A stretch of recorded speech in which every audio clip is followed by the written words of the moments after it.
Murthy is originally from Bangalore. After completing her engineering studies in Bangalore, she joined Columbia University, New York to study Masters in Public Administration. After graduating from Columbia, she worked with United Nations for 3 years in 3 different countries and then returned to India 2 years ago.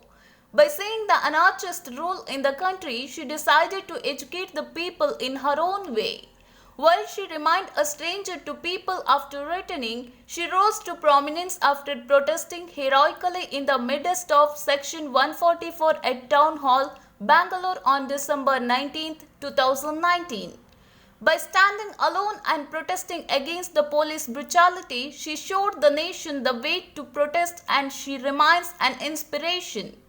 As one of the representatives of ongoing protest, she has shared her thoughts with Namma Dhwani. Segregating us based on our religion. Let me tell you something. If Hindus think, oh, we are safe, no, we are not. This will extend. Now it is religion. Then it becomes about language. Then it becomes about caste. So don't stop. Don't think you're safe just because you're Hindus. No, you're not. Think about the future. Think about your children. 3,000 crore rupees from education has been taken down. But nobody here knows about it. Why? Because they have made us concentrate. They have diverted us from the economic issues, from unemployment issues to CAB. And we totally believe this is so important. They're dividing us. They talk about Pakistan. Pakistan is in this position because they talk about religion. We, India, are a secular nation. That's why we compete with America today. Pakistan is not. Because we concentrated on our economic development, not on religious basis. That was the secret behind India's development so far. These people are taking our country backwards.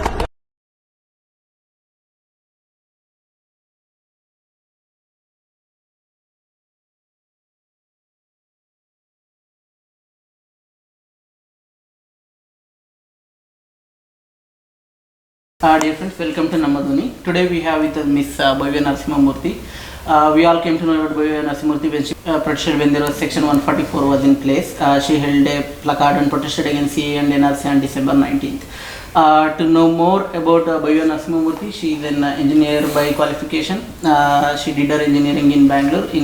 Then she went to Columbia University in New York, USA to do her masters in public administration. While at Columbia, she was a student of our previous Niti Aayog chief Arvind Panagaria, and also she was a student of eminent economist Jagdish Bhagwati. She's been in India for 2 years. We'll talk to her to know more about her views on the current situation in country and also her opinion of the events happening. Welcome, ma'am. Thank you. So we have been in India for 2 years. We didn't know about you till today. Like I came to know about you, and so many people came to know about you only after you protested on December 19th. So what made you to protest, to go stand up there alone and protest against NRC and CAA? So like every youth, every millennial, I am completely disappointed with this government. As a policy student, I follow every policy that this government brings, their implementation plan, see how inefficient they are. But this time, the CAA and NRC, I saw it was totally undemocratic. It was against the values that India stands for. It was against our rights that have been listed in the Constitution.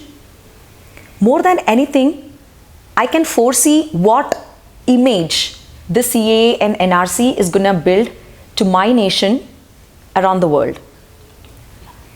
So on that day, that very day, Section 144 was imposed. I was at home. In the beginning, I was not there at the protest site. I was just scrolling on Twitter and saw this video where Ramachandra Guha sir was arrested. He was detained because he was protesting. I have seen Gandhiji through his books. I have read his books. Can you mention which? You mean the Ramachandra books? India after Gandhi. India after Gandhi. Okay. And I was completely disappointed at how government is handling this protest. They can arrest one person, 100%, but they cannot arrest when it is thousands together. That's how, revolutions happen. I thought everybody needs to be there. Every one of us count. So as soon as I saw that, as a student, as what we Indians learn to respect our teachers, he is in one of the way my teacher. I thought if I don't go stand there, there is no value for what I stand for or what my education is. I went there, but there were no protesters. They had detained almost everyone. There were barricades across the town hall, and there were buses standing right in front of the staircase of the town hall. So I thought maybe protesters are there behind the bus, like sitting on the stairs. So I went there and not one protester. Other than the media and the police, there were no one. There was just, there was a banner lying there, placard. I took it, and Gandhiji's, it was about the CA, NRC, and there was a image of Gandhiji. So I just held it and I stood. And in like 10 seconds, all the media covered me, and they just asked me, what do you think about, why, do you have to say something? So I just organized my thoughts because I have been following CA, NRC since the beginning. And I really had to voice my opinion. I started voicing my opinion. I was standing alone, and thankfully, an elderly person came, an elderly woman, and I'm still in search of her. Whoever she is, thank you so much. She gave me so much confidence as soon as she joined me. I really appreciate at that age the zeal she had. If somebody knows who she is, please let me know. I really want to thank her. So that was the reason I went there and stood. Yeah. Okay, so you went there and protested. Along with you, there were like thousands of youth who were on streets protesting against NRC and CAA. So do you feel youth are disappointed and anguished at the current government and the current situation in the country? So as a youth, as every youth, first thing, what do we ask for? Education or jobs? Education. Okay, education and jobs. Let's talk about education. Let's see what this government has on its priority list. Recently, there was a fee hike in the central universities, including JNU, IITs, and everywhere. In fact, in IIT, for a MTech course, they have increased the fee by 900%. Coming to JNU, JNU is one of the most reputed universities in the world. And mostly the students from there have a very humble background, as we all know. And there have been leaders emerging out of JNU for the past many years. Most of our historians, most of our leaders today, political leaders, everybody is from JNU. Yeah, even in current government, our yes, Nirmala Sitaraman, the present finance minister, she is from JNU. And external affairs minister And is also from when JNU. you talk about education and the social welfare state, it's a very well established fact that the burden of the cost of education should not and cannot lie on the student.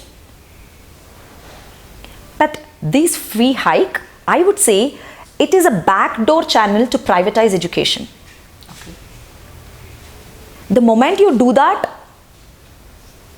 education will not reach the poorest of the poor. We are totally against it. If education is on the one hand, let's talk about unemployment. When BJP came to power, they promised 2 crore jobs per year. But today, unemployment is at its highest since after 1977. It's 6%. Yeah, it's highest in the last 45 years. Yes. And 4.7 crore people have lost their jobs Due to because of government their policies and poor implementation. Let's like demonetization, GST. So what is this government even thinking? What is their priority? When we think about that, don't you think like when they are not doing what is right, it's we who should remind them and set their priorities straight? That's why youth is disappointed, and everything comes together, when these kind of situations like CA, NRC comes up, the anger in us comes out. What is important for you? We are future or just dividing us? Okay. So you say like youth are disappointed and protesting.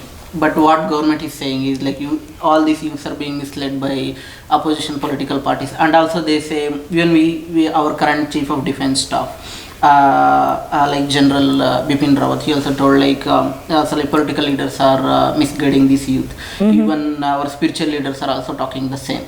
Yeah. So do you think all these youth are being misled by political parties and they are sending them on roads to protest against government? So I'll answer this in three different parts. First, coming to Army Chief. He has no business in our internal matters, according to Army governing rules. They are supposed to be politically neutral. And the current chief has, in many occasions, not been politically neutral in his views. Okay. So I don't think we should even consider what he says. Coming to Sadhguru, I think when you mentioned spiritual leader, that's whom you're addressing. Yes, hopefully, yeah. So, and his speech has been retweeted even by Narendra Modi. So he's endorsing his views, is what it said. But if you watch that video very carefully, people, you will see the Sadhguru says the youth today hasn't read about the act completely, and then he contradicts himself saying he himself hasn't read the act completely. Yeah. A spiritual leader should have some clarity. Before preaching someone, they should understand what they're doing. And I don't know, in the past, the same Sadhguru has made many politically aligned, given views. I don't think these kind of people should mislead the current generation, first of all, and the current generation should just reject them on their face. Okay. Coming to youth being politically influenced and taking to streets. There's a reason why we are educated. There is a reason why they teach us history. Why? So that we don't commit the same mistakes. We don't repeat the same mistakes that happened in the past. But what's happening now? During partition was the first, one of the times when we were communally divided, and it was a disaster. Millions died. Irrespective of which religion they belonged to. Yeah. Millions died. After that, I think this is one of the biggest communal divide that they are creating. We can see through that because we have read history. Coming to civics. Why have we taught civics? To know what our constitution, to know how important democracy is, how important our constitution is in our land, to know our rights. After teaching civics, you can't tell us we can't protest. We have voted for you. We have a right to protest. Why do we read mathematics and science? To have a scientific temper, to think through rationally. Instead of all of this, you could have taught us Manusmriti, which has none of what I told you. Then we would not have protested. There is a reason why we are educated scientifically. So saying that youth are getting influenced is completely wrong. In fact, there are some youth who gets influenced. Yeah. I'll give you an example. Recently, Prime Minister said you should identify the protesters by the clothes they wear. Yeah. Following that, there is another youth in our Bangalore South MP, Tejasvi Surya, who says those who are protesting are illiterates and puncture walas. You see, like how they get influenced in dividing us among us. Those are the kind of youth who get influenced. Here, one person cannot influence all the youth across the country. There is some truth behind why we are protesting. That is what they should know. Okay, so you say these protests are like happening spontaneously and there is no like behind the scene handling by political parties? Not at all. Like all of us, just like me, every youth out there is coming out. I am not a student anymore. Although I consider myself a student because I am still in the learning process. I don't go to an institution to learn. But every student is educated to think rationally.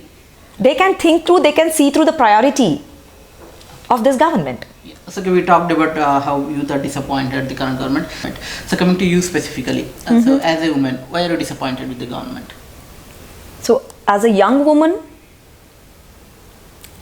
including all the list that I gave you, why we are disappointed, specifically as a woman, and being someone who is specialized in gender and public policy at Columbia University and worked on various gender issues with the UN, there are three things I believe which is really important when it comes to women empowerment. First issue is safety. Second, women should occupy the powerful positions of decision making. Men cannot decide what we women want anymore. We have half the population. Third, we need role models. Because women lack role models right now. We do not have as many role models as men have. When it comes to safety, I'll just take up two issues that we are disappointed with. One, 33% reservation. That was there in their manifesto, in BJP's manifesto. And opposition has given full unconditional support to it. But it's still not brought it up in the Lok Sabha. Now they have full majority. Still no. Correct? 33% reservation in parliamentary and assemblies. Second, coming to their Beti Bachao, Beti Padhao. They think it's a joke. They have spent 56% of the funds on advertising. And what's the result of Beti Bachao and Beti Padhao? What's happening in UP? What's happening across the country, in every state? Women are being raped, and right now it's so normal. You see every day you open a paper, there is one woman being raped, killed, and it's become so normal for people. And what are their priorities? What is this Yogi Adityanath doing? In fact, BJP's MLA rapes a woman and still they don't send him out of the party for a long time. So finally court has to intervene. And their MPs, including Sakshi Maharaj, all of them are rape accused. What are they even thinking? What message are they sending to the world? What will happen to our tourism? You think women will be happy to come? In fact, recently, America and European countries have issued a notice to all the tourists saying India is not safe for women. It's normal for people to issue these kind of warnings when it comes to these, diseases. Going to this country might be dangerous. But right now they're issuing a warning against women's safety. These are my issues with the current government. Okay, so you talked about education, employment, women's safety, and their representation, and many other issues. So there are so many things to do. Even government has mentioned in the manifestos. But in spite of having to do all these things, government has bought CAA and NRC. So do you think to handle its failures in all other policy areas, government is bringing the CAA and NRC as distractions, and they just want to deflect people's attention from real issues?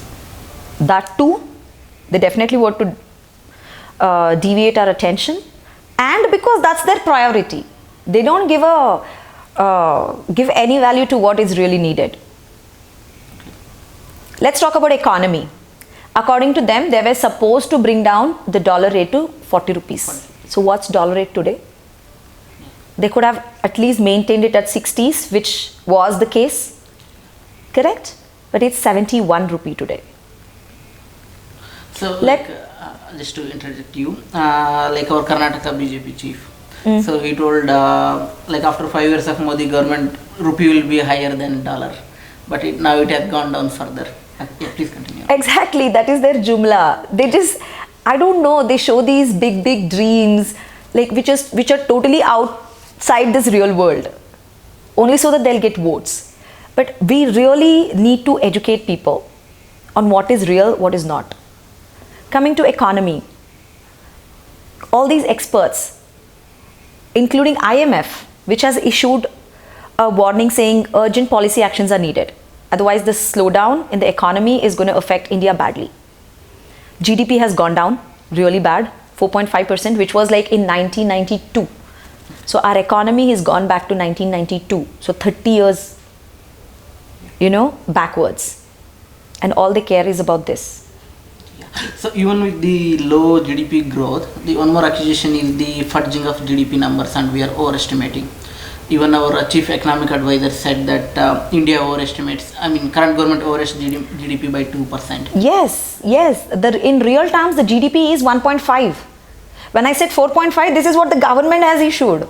In real terms, when you actually talk to the experts, economic experts like Arvind Subramaniam himself said that imports have gone down to 6%. But the government, of course, it's like totally fabricating all the numbers. Even after fabricating this is the case. So we can just imagine what the real case is. Let's talk about black money. What was the whole reason for demonetization that they gave? To bring back black money from Swiss bank and whatever the in circulation, which is not in circulation, and so that they will bring back all the money and deposit 15 lakh in each of our accounts. Correct? Yeah. If I'm right. So what happened in demonetization? They were supposed to bring back from Swiss bank. Demonetization allenaitu. I mean, what happened was almost 99% of the currency notes were recovered. This is what RBI has said. Yeah. So what happened to the black money? Either there was no black money at all, or government just made a way for all those who had black money to convert that to white. Do you agree with me? Yeah. That's one case. Coming to the implementation of demonetization. What happened because of that? People lost lives, they lost jobs, and our economy suffered. And what happened to our PSUs? In 2014, there were profit-making PSUs. Our Navratnas and Mini Ratnas and all that. And today, just take the example of BSNL.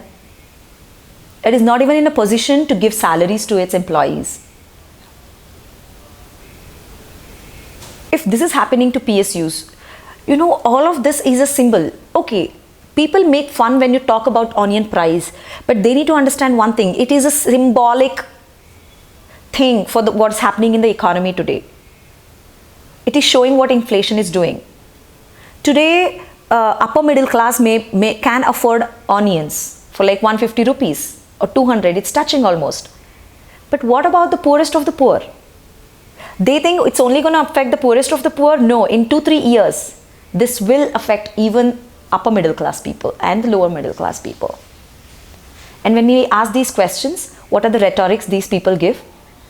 A responsible minister says, I am not from a household which eats onions, so it's fine.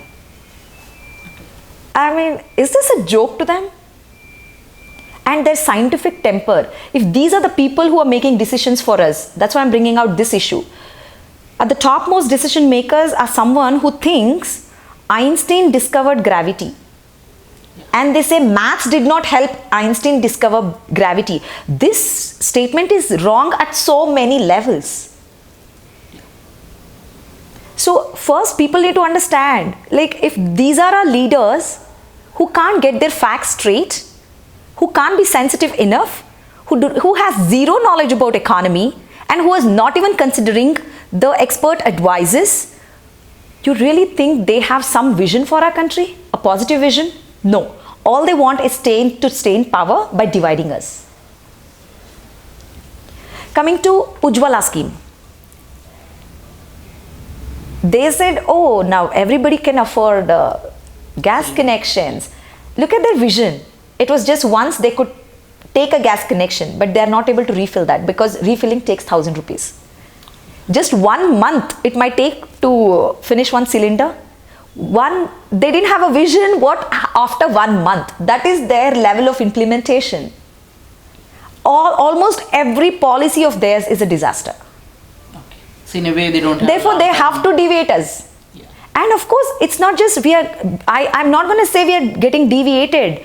This is a major issue because now they have striked hard at our secularism.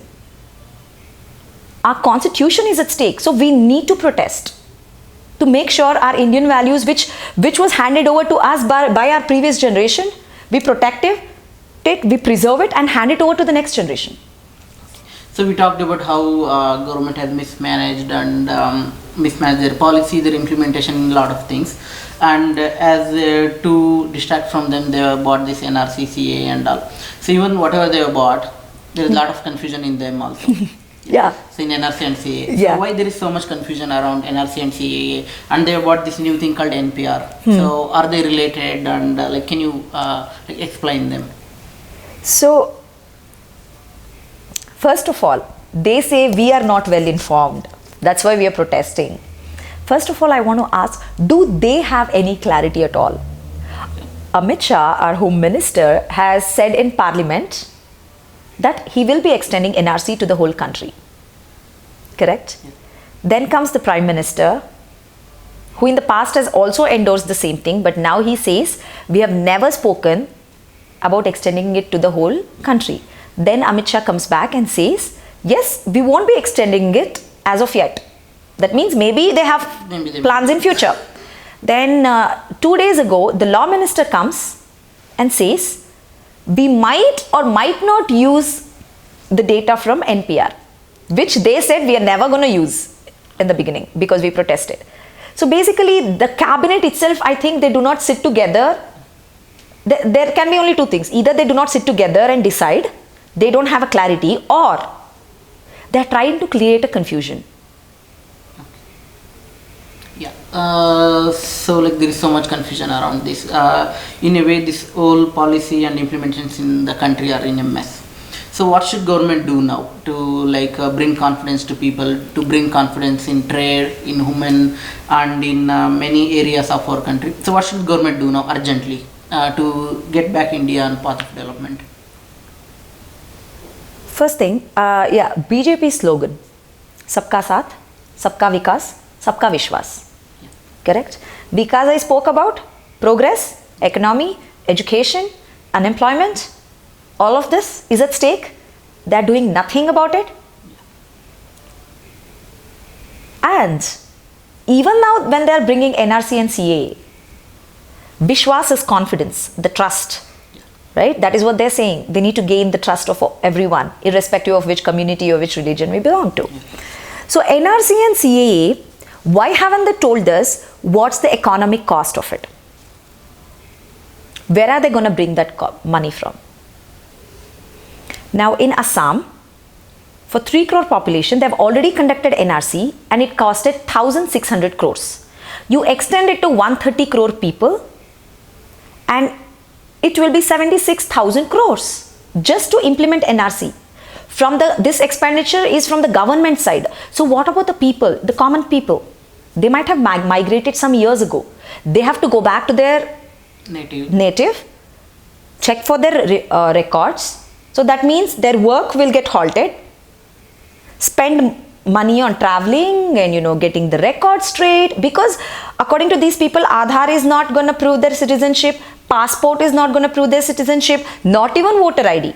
So basically, other countries accept us as Indian citizens through a passport, but my own country is not accepting me. They spend crores together on Aadhaar.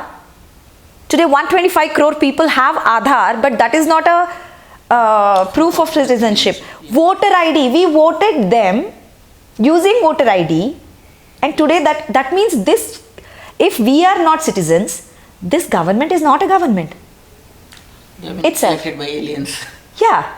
Okay. So what I'm trying to say is, what the government should do was your question. First, they have to tell us how they are going to implement. What's the timeline? What's the economic cost if they are doing this? Then, any leader, now you see, like, because of the protest, there are 18 people died only in UP, one state of the country. And the police brutality is like too much. It's very painful to see some of the videos.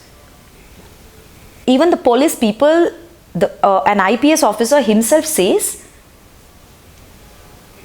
ask those people to go to Pakistan and says like, I will get your teri galli theek karvaunga main. Ye galli theek kar dunga main. What are they even thinking? So, but what is more important for this government? The public property which was damaged, which they are going to collect from the protesters.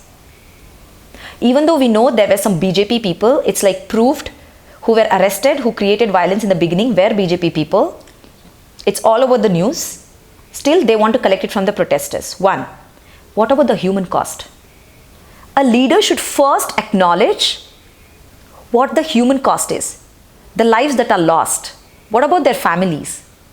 What of the dreams of these youngsters who lost their lives? Only to stand for a country. Did Narendra Modi even speak about it once? In Hong Kong, there is a protest going on for the past 6 months, the whole country. There are only 2 casualties. It is important, even 2 people are important. But think about 6 months only, there were only 2 casualties. But in India, Mangalore too, just one city, there was 2 casualties in less than 1 month. So first thing they need to do is come out and acknowledge people have lost their lives. Second, do a press conference. Instead of using your police brutality, using police force to suppress us, come address our issues. Organize a press conference. We are not interested in knowing how you eat mangoes. We are interested in knowing what is your vision for us. You can't just bring up a manifesto, none of which you are covering. You can't just send out jumlas like this. Address a real press conference. Tell us, if we are scared of this, you don't need to protest. I am going to make sure this will happen for you people. I am going to make sure there is no harm to the constitution or the secular fabric of my country. That is how a leader gains trust. That is where Sabka Vishwas comes into being. That is the first thing they should do.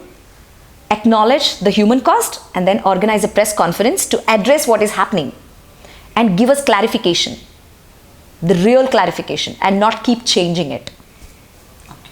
So this you talked about this gaining trust and telling people just about NRC and CA. Yeah. So other than them, there are a whole range of issues you covered where government has failed spectacularly Yes. in almost all areas of administration. Yes. So what should government do there to address the concerns? First of all, economy. First, like I said, they should set their priorities straight. First of all, economy. Consult some real experts and take some immediate actions. IMF has given a warning before it goes really late. Second, education. They have slashed 3,000 crores. They are thinking of slashing 3,000 crores from school education. I spoke about higher education where the fee has been hiked. But now from school education, they're trying to slash 3,000 crores. Okay. No, their priority first should be in a social welfare state. Their priority first should be on education, then employment. Concentrate on those issues. You know what I mean? And stop dividing us communally, because you cannot, no matter how much you try. There's only a section of people, that is BJP people, who support you. Even your voters won't support you. Don't think every voter who voted for you still thinks you're right. They can see through you. This is what they should do. Yeah. Okay. Yeah. Thank you for being with us and expressing your opinions and range of issues. Thank you so much. Dear viewers, join me in thanking Ms. Bhavya Narasimha Murthy. Thank you so much for the opportunity.